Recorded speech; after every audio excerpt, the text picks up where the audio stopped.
मैं आप सबों के माध्यम से प्रशासन को चेतावनी दे रहा हूं कि भारतीय जनता पार्टी जमशेदपुर महानगर का एक एक कार्यकर्ता जमशेदपुर एसएसपी कार्यालय का कल 11 बजे से घेराव करेगा।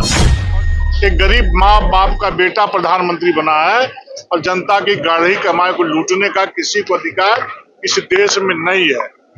जो भी गरीब का हक मारेगा वो जेल के अंदर देर सवेर नजर आएगा। मैं गांव का आज भी गांव का साधारण परिवार का रहने वाला कार्यकर्ता हूं और गांव में ही रहता हूं।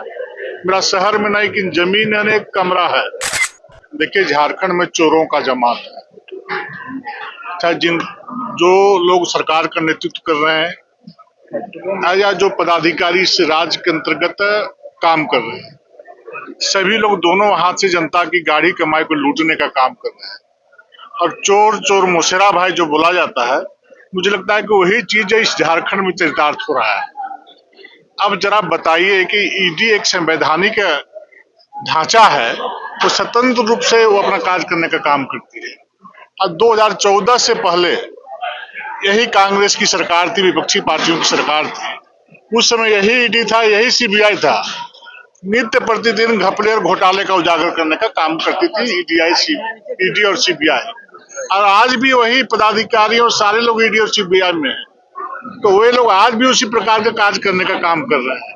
लेकिन केंद्र सरकार के माथे में मढ़ के इस प्रकार का रणनीति के तहत राज्य सरकार के पुलिस महकमा के लोग ईडी को डराने और धमकाने का काम कर रहे हैं।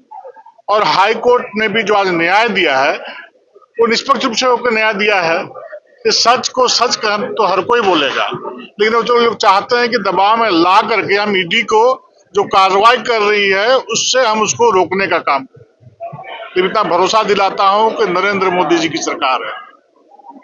एक गरीब माँ बाप का बेटा प्रधानमंत्री बना है और जनता की गाढ़ी कमाई को लूटने का किसी को अधिकार इस देश में नहीं है। जो भी गरीब का हक मारेगा वो जेल के अंदर देर सवेर नजर आएगा।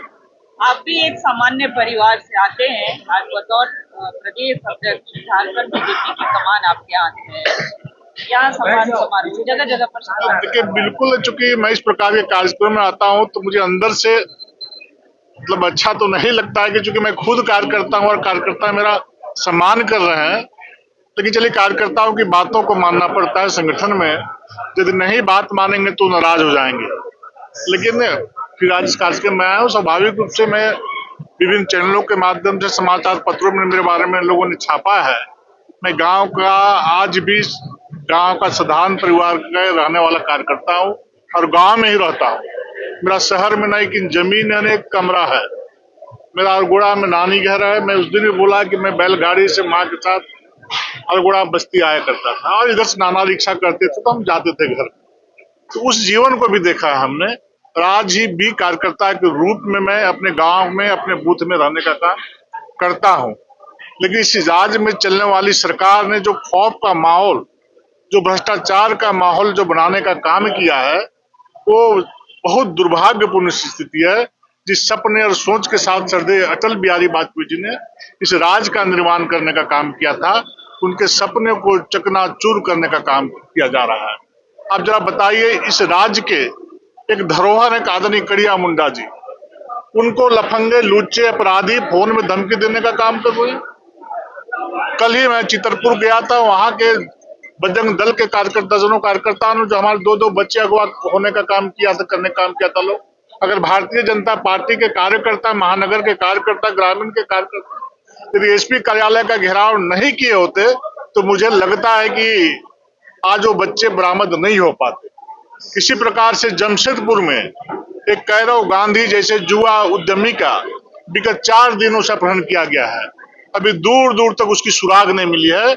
मैं आप सबों के माध्यम से प्रशासन को चेतावनी दे रहा हूं कि भारतीय जनता पार्टी जमशेदपुर महानगर का एक एक कार्यकर्ता जमशेदपुर एसएसपी कार्यालय का कल 11 बजे से घेराव करेगा। और यदि घेराव करने के बावजूद भी उस युवा उद्यमी का गिरफ्तारी नहीं हुआ तो आने वाले दिनों में हम जमशेदपुर महानगर को ठप करेंगे, बंद करने का काम करेंगे। महाराष्ट्र में स्वाभाविक है, जीत मिलेगी ही। यहाँ की जनता जेएमएम, कांग्रेस, आरजेडी के फ्रेम में आ गए, चाल में फंस गए। लेकिन वो भी आज महसूस कर रहे हैं कि हमने गलती कर दी है। और आज मैं महाराष्ट्र के एक एक कार्यकर्ता को आप सबों के माध्यम से धन्यवाद देना चाहता हूं, बधाई देना चाहता हूं, आभार प्रकट करना चाहता हूं। और आने वाले दिनों में नगर निकाय के चुनाव में झारखंड में भी झारखंड की जनता और हमारे कार्यकर्ता के बल पे हम भारतीय जनता पार्टी के समर्थित उम्मीदवार निश्चित रूप से इस क्षेत्र में झारखंड राज्य में चुनाव जीतने का काम करेंगे। मधुपुर की घटना के लिए आपने 5 सदस्यीय टीम का गठन किया है। जैसे ही मुझे कल इस प्रकार की सूचना मिली, हम त्वरित अपना विचार अपने लोगों से विचार विमर्श करने के बाद हमने एक जांच कमेटी का गठन किया प्रातः में 8 बजे भोर में, और तुरंत उन लोगों को सूचना दी। और उसके बाद हमारे सभी माननीय विधायक, माननीय प्रदेश स्तरीय नेता, पूर्व विधायक सभी लोग मधुपुर जा करके पीड़ित परिवार से मिलने का काम कर रहे हैं। अब जरा बतलाइए, वहाँ का काली माँ का मंदिर है, हम लोग का आस्था का केंद्र हिंदू धर्म का, कुछ लोग उनका रिपेयरिंग करने का काम उस मंदिर का कर रहे थे, ढलाई हो चुका था। एक समाज विशेष के लोग आए, पत्थरबाजी करने लगे। पत्थरबाजी से भी उनका मन नहीं भरा तो उनके घर में घुस करके बेटियों बहनों के साथ अन्याय अत्याचार करने का काम किया, युवाओं के साथ मारपीट करने का काम किया, महिलाओं के साथ मारपीट करने का काम किया। इस प्रकार की घटना नित्य प्रतिदिन झारखंड में घट रही है। तो आखिर पुलिस प्रशासन से अपराधियों का खौफ मिट चुका है, पुलिस प्रशासन से भय खत्म हो चुका है। इसलिए आज आपराधिक किस्म लोग, एक समाज विशेष के लोग इस प्रकार की घटना दिन रात करने का काम कर रहे हैं। मैं आप समूह के माध्यम से फिर चेतावनी देना चाहता हूं, यदि वैसे अपराधी पर काबू नहीं लगाने का काम पुलिस प्रशासन करेगी तो भारतीय जनता पार्टी का एक एक कार्यकर्ता सड़कों पर उतर करके उनका जीना हराम कर